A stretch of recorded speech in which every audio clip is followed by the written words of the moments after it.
యేసుక్రీస్తు పేరిట అందరికీ శుభాభివందనాలు తెలియపరుస్తున్నాను. మరొక వీడియో పరిశుద్ధాత్మ జ్ఞానంతో దేవుని ప్రవక్తగా ప్రపంచానికి మరొక వీడియో నేను పరిచయం చేయబోతున్నాను.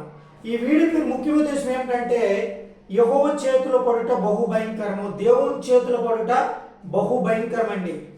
అంటే ఒక మనిషే కానీ, ఒక స్త్రీయే కానీ, ఒక రాష్ట్రమే కానీ, ఒక దేశమే కానీ, లేకపోతే ఒక గ్రామమే కానీ చెప్తున్నాను.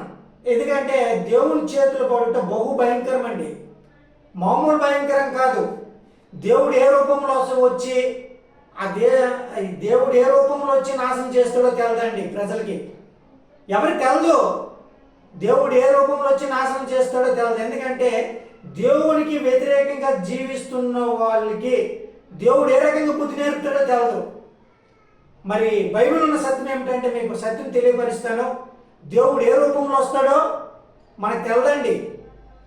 చాలామంది టీవీ యాంకర్లు, చాలామంది ప్రజలు టీవీ యాంకర్లు చాలామంది ఏమంటారంటే ప్రకృతి ధర్మము, లేకపోతే ప్రకృతి వినాశనము, లేకపోతే ప్రకృతి శాపము అంటారు. కానీ అది కాదండి. ఎందుకు చెప్తున్నాను ఈ విషయం ఏంటంటే బైబిల్ ఉన్న సత్యం చెప్తున్నాను.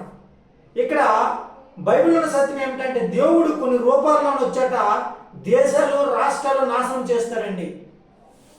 కొన్ని రూపంలో వచ్చాట దేవుడు దేశమును, రాష్ట్రమును, గ్రామమును, మనిషిని, స్త్రీని నాశనం చేస్తాడండి.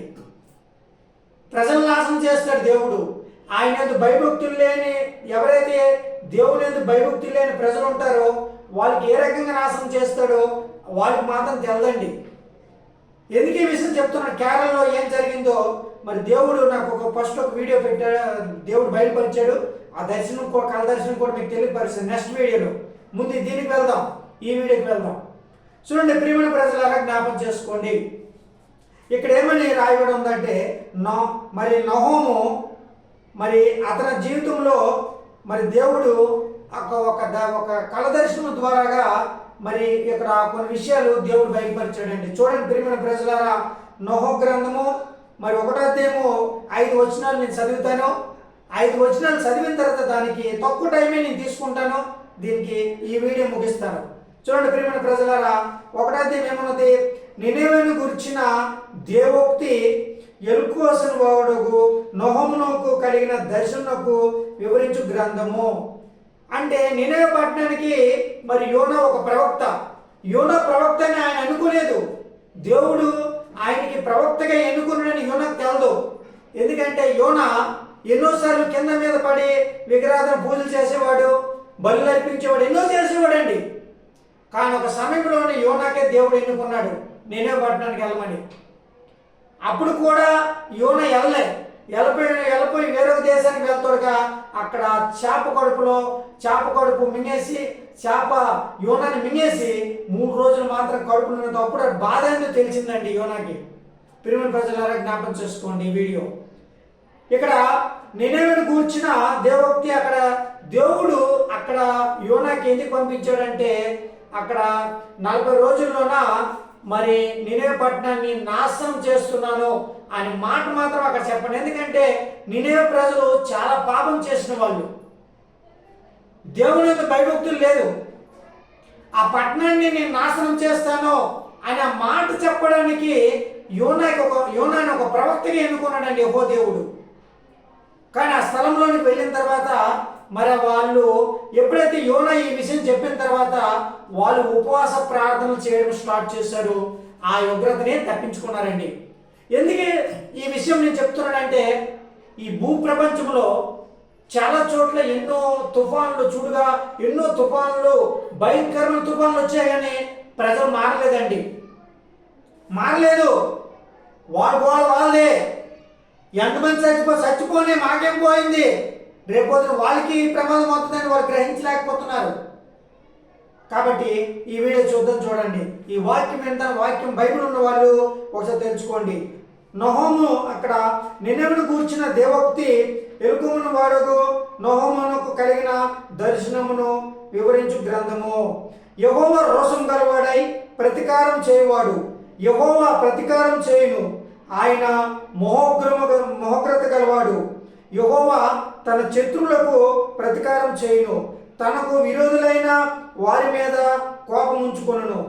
యెహోవా దీర్ఘశాంతుడు, మహాబలము గలవాడు. ఆయన రోషములను ఆయన దోషములను నిర్దోషులుగా ఎంచడు. యెహోవా తుఫానులోను సుడిగాలిలోను వచ్చువాడు. మేఘములు ఆయనకు పాదధూళిగా నున్నవి.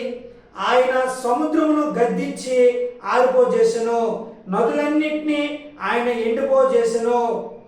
బాషలను కర్మేలను వాడిపోవును, లెబోను పుష్పము వాడిపోవును. ఆయనకు భయపడి పర్వతములు కంపించును, కొండలు కరిగిపోవును. ఆయన ఎదుట భూమి కంపించును, లోకమును అందరి నివాసులందరూ వణుకుదురు. చూడండి ప్రియమైన ప్రజలారా, ఇంకా కొంచెం ముందుకెళ్తే ఆయన ఉగ్రతను సహింపగలవాడెవడు. హల్లెలూయా, దేవునికే మహిమ కలుగును గాక. చూడండి, దేవుడట తుఫానులతోనూ సుడిగాలులతోనూ వస్తాడట దేవుడు. ఈ రోజున ఒక చిన్న రెండే మాటలు చెప్తాను. ఈ రోజున అక్కడ పాయింట్ ఏమని రాయబడి ఉందట, నదులన్నిటినట ఆయన ఎండిపోజేస్తాడట. మరి అక్కడట వాడిపోతే ఆయన కనిపించిన భయపడి పర్వతములు కంపించును, కొండలు కరిగిపోవును. ఈ రోజున అక్కడ ఏం జరిగిందండి? కేరళలో ఏం జరిగింది? వైనాడులో ఏం జరిగిందండి? కొండ కరిగిపోయిందండి. ఆ శిల కరిగిపోయి ఎంతమంది చనిపోయారండి? చిన్న పాయింట్ చెప్తున్నాడు అంతే. దేవుడు అట కొండలనట కరిగిస్తాడట. ఆయన కోపం అట కొండలు కూడా కరిగిపోతాయండి. ఆయన కోపం వల్లట నదులట ఆరిపోతాయట. ఆయన కోపం వల్లట ఏమవుతుంది? ఆయన కోపం వల్లట ఏమవుతాట? దోషులను నిర్దోషులు ఎంతరండి? ఆయన మేఘములట ఆయనకు పాదధూళిగా ఉంటాయట. అంత దేవుని కోపం అంత భయంకరమండి. చాలామంది అనుకుంటారు మాకేమవుతుందిలే, మేము మంచిగా ఉన్నాం కదా అనుకున్నారు. కానీ ఇక్కడ కొండలే కరిగిపోయాయండి. ఏనోడులో ఏం జరిగిందండి? కేరళ రాష్ట్రంలో ఏనోడు ప్రాంతంలో ఏం జరిగిందండి? ఆ 4 ఊర్లు ఏం జరిగింది? కొండలు కరిగిపోయినాయి. కొండలు కరిగిపోవడం అంటే ఆ బండలు ఆ రాళ్ళు దిమ్మలుగా కింద పడిపోయి ఎంతో మంది చనిపోయారండి. అంటే యెహోవా కోపాగ్ని, యెహోవా కోపం పెడితే యెహోవా ఉగ్రత కూడా కొండ రాళ్ళని కరిగిపోతాయట. ఈ రోజు ఎందుకు ఈ విషయం చెప్తున్నా ప్రియమైన ప్రజలారా, జ్ఞాపకం చేసుకోండి. దేవుడు ఏ రూపంలో వస్తాడో మీకు తెలియదు. ఇక్కడ డైరెక్ట్గా దేవుడు మాట్లాడుతున్నాడు. దేవుడు అంటే ఏ రూపంలో వస్తున్నాడట? ఏ రూపంలో వస్తున్నాడట? దేవుడట తుఫానులోను సుడిగాలిలోను వచ్చువాడు. ఏ రూపంలో వస్తున్నాడట? తుఫాను, సుడిగాలి. ఈ 2 రూపాల్లో దేవుడు వస్తాడండి. అవి ఎవరు కనిపెట్టరు. సుడిగాలి వచ్చిందనుకో ఏదో సైతాన్ గాలి అంటారు. తుఫాను వచ్చిందంటే ఏవో ప్రకృతి ధర్మం అంటారు, కానీ ప్రకృతి నాశనం అంటారు. ఇవి కాదండి, తప్పండి. బైబిల్లో చెప్తుంది, బైబిలే సత్యం చెప్తుంది. దేవుడట తుఫానులోను సుడిగాలిలోను ఉంటాడట.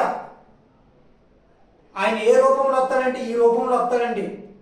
కానీ చాలామంది ఏమంటారంటే ప్రకృతి శాపము, లేకపోతే ఎక్కడ సుడిగాలి వచ్చిందంత సైతాను అంటారు. కానీ కాదండి, దేవుడు సృష్టించినవి రెండండి. అందుకే ఈ రోజున ప్రపంచం ఏమైపోతుందో ప్రజలు గ్రహించలేకపోతున్నారు. చాలామంది గ్రహించలేకపోతున్నారు ప్రపంచంలో ఏం జరుగుతుందో. దేవుడేనండి యుద్ధాలు జరిపిస్తున్నాడు. ఎవరో మానవులు కాదు జరిపించేది, దేవుడే యుద్ధాలు జరిపించనని యెషయా ప్రవక్త గారు చెప్తున్నారు. యుద్ధములు కూడా దేవుడి వల్లనే జరుగుతున్నాయట. ఇవన్నీ ఎందుకు? దేవుడు ఎందుకు ఇవన్నీ కలెక్ట్ చేస్తున్నాడంటే కావాలం ఏంటంటే ప్రజలు రక్షణ పొందలేకపోతున్నారని దేవుడికి ఒక పక్కన బాధ ఉంది. ఇక్కడ ఏముంది చూడండి, ఇక్కడ దేవుడు ఏమని ఇక్కడ బయలుపరుస్తున్నాడు?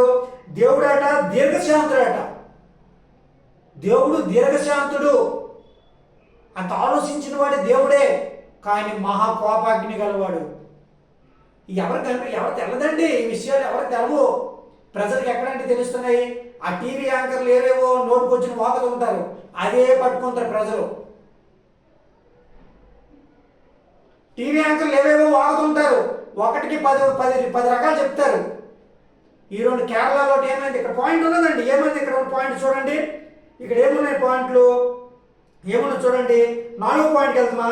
మేఘములు ఆయనకు పాదధూళిగా ఉన్నవి, ఆయన సముద్రము గద్దించు ఆర్బో చేసెను, నదులన్నిటినీ ఆయన వెండబో చేసెను,